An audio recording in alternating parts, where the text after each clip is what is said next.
Hello, কেমন আছো? পাঁচমিশালি থেকে আমি সঙ্গীতা। আজ কিন্তু আমার ঠাকুরের জন্মতিথি 12ই মার্চ। ঠাকুরের যেহেতু জন্মতিথি সেই জন্য তো ভোগ রান্না করবই। আর ঠাকুরের ভোগটা কিন্তু আমি নিজে হাতেই রান্না করি।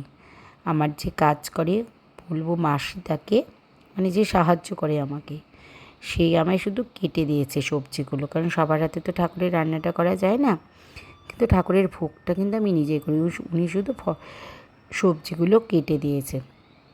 আর ঠাকুরের রান্না করতে আমার খুব ভালো লাগে, আর এই যে ভোগ গোছাতে, সেটা আমার ভীষণ ভীষণ একটা প্রিয় কাজ।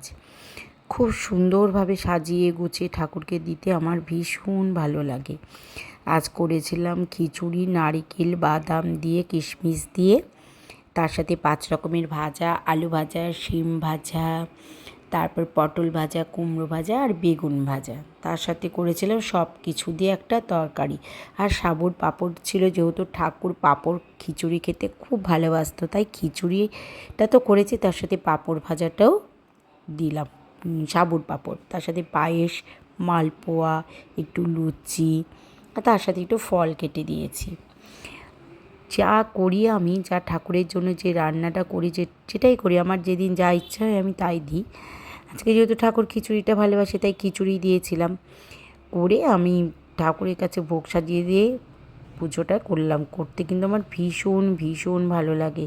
আর বাড়ির আমরা সবাই যেহেতু দীক্ষা রামকৃষ্ণ ঠাকুরের, সেই জন্য আজকে আমরা সবাই ঠাকুরের ভোগ দিয়ে সেই প্রসাদটাই কিন্তু নেব, অন্য রান্না আজকে আর করিনি।